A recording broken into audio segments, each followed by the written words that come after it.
This is Harry's house. Harry Styles' pop-up shop that he's brought out to release his new record. And check out this queue.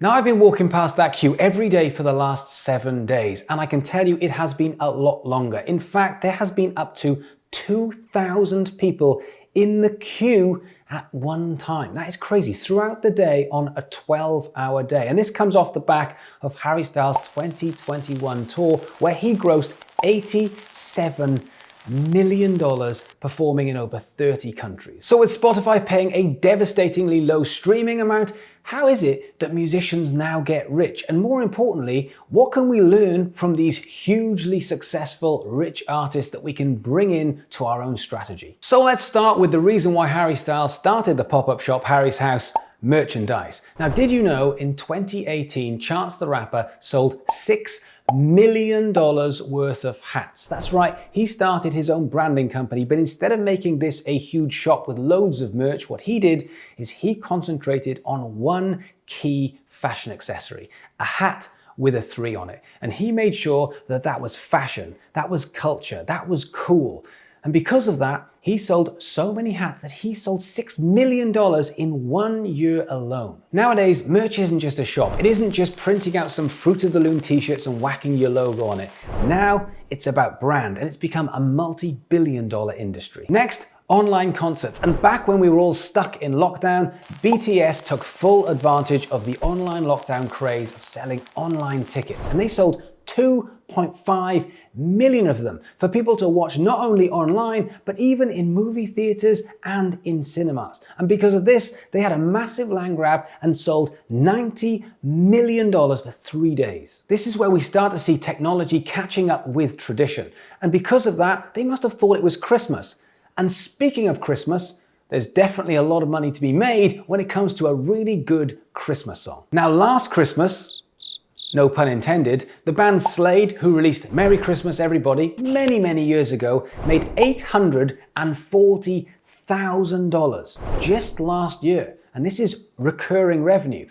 Fairy Tale of New York's, written by the Pogues, brought in $630,000. And All I Want for Christmas by Mariah Carey also made $600 grand. Speaking of which, All I Want for Christmas has made over $60 million since it's been recorded. Now, this goes to show when it comes to recurring revenue, time after time, year after year, there's pretty much nothing better than a good Christmas song. But what about a fast land grab where you're in, you're out, and you make the most amount of money? Well, last week, Snoop Dogg revealed on the podcast, Full Sense podcast, that he makes $250,000 for 16-bar feature on other artists. And if you want him to feature on that music video, you have to drop another 250 grand. So I don't know about you, but when it comes to income versus how much energy is spent, I think this is the clear winner. 500 grand for 16 bars and a feature in a music video. Nice. Now, in 2022, there are plenty of ways to look after a fan base, and Patreon makes sure that you can monetize those things.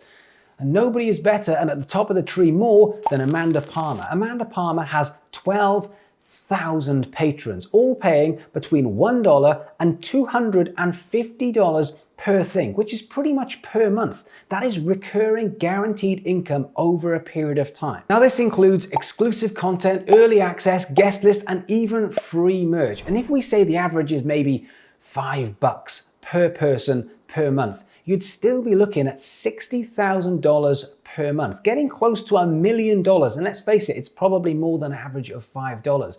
Now, you might never have heard of Amanda Palmer, but what happens if Harry Styles did this? We wouldn't be looking at $60,000 or $80,000 a month. We'd probably be looking at a land grab of $50 million a year. Now, the great thing with a system like Patreon is you get to decide what goes behind that paywall, how you look after your fan base, and how you monetize it in 2022. And speaking of which, as it's 2022, we can't talk about this time without talking about NFTs. That's right, non-fungible tokens. And when you talk about an artist who's killing it, you have to look at Justin Blau, or the artist Blau, who dropped 33 NFTs and in 3 days made $11.7 million.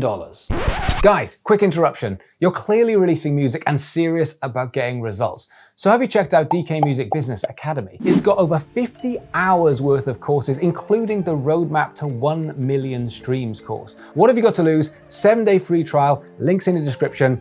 Let's crack on with the video. Now, it's clear that NFTs are the future of the music industry, except the music industry and consumption haven't caught up yet. But watch this space. And if you are looking for a land grab, now is the time to start researching, looking into, and getting ready for the NFT space. And then, of course, there is Spotify and other streaming, and we diss streaming, and we say it's a horribly low rate, and it absolutely is. But that doesn't mean you can't make money in streaming if you're playing the right game. Obviously, at the top of the tree is Drake. Now, Drake has made $52 million from Spotify alone, which doesn't include Apple Music or Amazon or Deezer or Tidal or anywhere else. And if what is reported is true, Drake makes 75% of that 52 million. Now, with that kind of income, that means Drake can definitely afford a Chance the Rapper hat, or probably a good feature of 16 bars from Snoop Dogg. And what we really need now is a Drake Christmas album. Alright, I say, Feliz Navidad. Now, this goes to show in 2022, there are plenty of ways to make a lot of money. But wait, before there's the tapping of keys, Damian, this isn't helpful to upcoming artists. I think it is, because most artists are not focusing on return on investment. And if you are, there are 3 key takeaways from what we've just gone through. Number 1, they have to have an army, not Spotify numbers. That is an outcome of having an army or advertising. I'm talking about a real, bona fide, hardcore fan base. And what makes that fan base even better is that we can get hold of them because we've stored them in a place. We've stored them in TikTok and Instagram and YouTube and wherever else. It means we can not only get hold of them with organic reach, but it also means we can retarget them with adverts to sell the things that you are making your investment from. And number 2, and this one is a big one, they play their game. They don't play a little bit of money from lots of different things.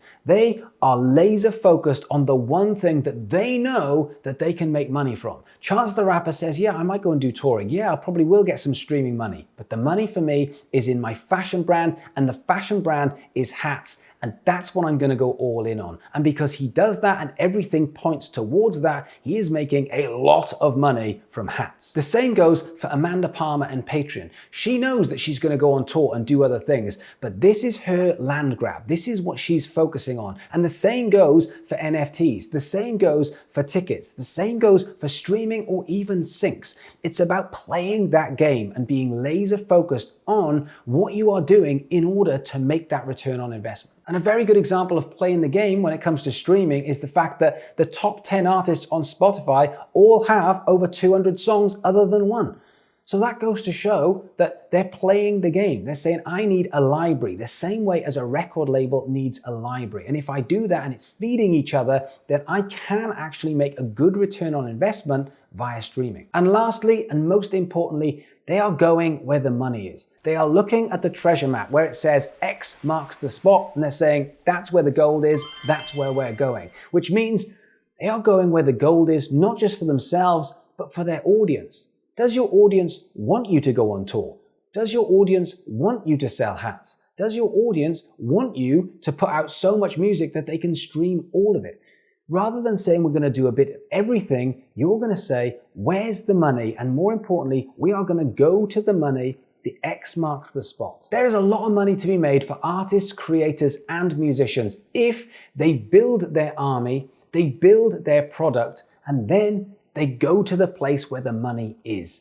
If you can do that, you can make the money. Now, what I want to know from you in the comments is, what is your number 1 return on investment? What's the thing that you are laser focused on? Is it NFTs because your audience is all about that modern technology? Or is it touring because you've been doing this for a long time and you know that you can get people out of their seats and into a venue? I want to know below. Leave it in the comments and let me know what your return on investment is. Otherwise, do me a favor, hit that like button because that does make a huge difference to the YouTube algorithm. Otherwise, come and subscribe because I know 63% of you watching don't subscribe yet.